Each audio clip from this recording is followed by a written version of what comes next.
Mayong adlaw mga kaagri, naaday ta karon diri sa Tugbo, Davao City kay nagplano ta na mag-venture na puta og durian. Natay gamayng luna, tamna na tog durian. So naabot ta ning isa ka vlogger na to nga kauban no, diri sa Tanoy Seedlings diri sa Tugbo. So tura atong ikuan atong pakihimamato ni siya unsay maayo nga variety nga durian atong pwede itanom sa ato ang luna. Medyo slopey ang atong area. Digo City ra gyapon mga kaagri. So hopefully makakuha ta og seedlings diri niya kay so far akong pagkahibalo nindot ang iyahang rootstock gipanggamit kay mga native jud mga kaagri.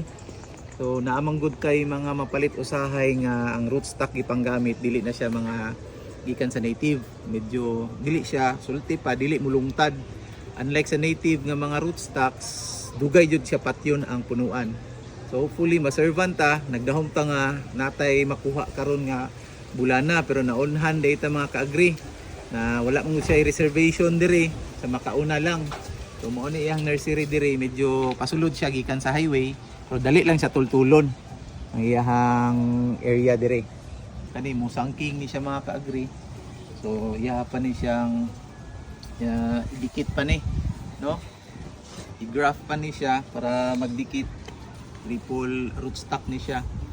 Problema kay paunhanay, wala pa niya nadikit pero wala may reservation, so wag sige tag bisita diri sa iyang area. Kasi si ka-farmer Tanoy. So kan kay ni siya, manghinatagon kay ni siya mga kaagri kay Anli sir no? Yes, sir. Oh, Anli dire basta manginahanglan siya gliso. Ang abot sa iyahang farm niya nga mga durian fruit, libre niya ginapakaon. Tapos basta ibili ng liso ay lag tunla kay wa jud siya magamit kung tunlon niyo kapil ang liso. Ara, tamutan-on nato kadali atong ka-farmer.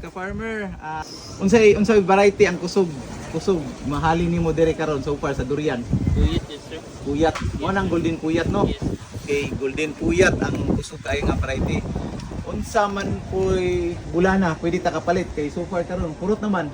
By June na po, sir. By June. June pa ta. Pero ang problema nato kay wala ka nagadawat og reservation. Yes. So ang mahulog ani First come, first serve. first come first serve tapos paunhanay. So magsige tag bisita diri sa iyang area. Di ba? No, ana lang jud siya. So ang ikaduha ka farmer, ikaduhang variety ang kasagaran ginapalit mo aside sa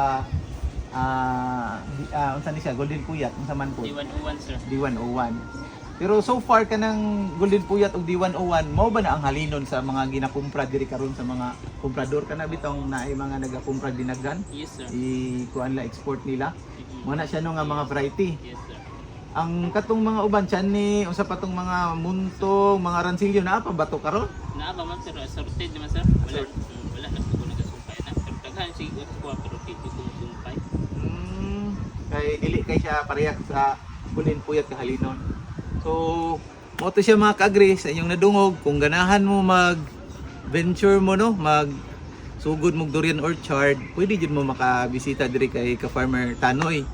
Doon lang ni siya tugbok niya, pasulod ka katuyang gisulti sa Facebook niya pag abot nimo before sa park, pasulod kag pawala, pagkahuman mangutana ka sa STL kay mao akong gibuhat, gisultian mi sa STL diretso lang abot na dayon ta diri. Daghan siya mga rootstock karon diri gipatubo pero by June pa kay bago pa sila magsumpay, by June pa pwede mapalit. Tagpila pod na siya ka-farmer? At ang rebag, sir, 80. 80. Oh, di ba?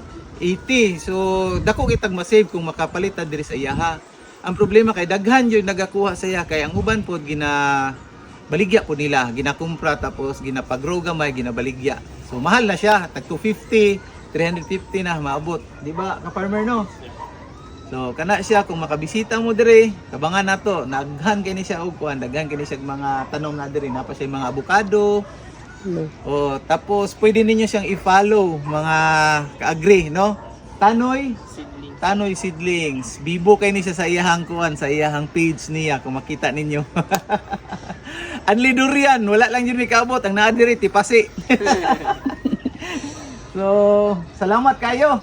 Mubo ra jud kayo niyo tanawa, daghan na po kayo nangabot naglumbaan na. So, unsaon man namo ni karon, di mi kapalit. Bye-bye, bye-bye. Happy farming, God bless.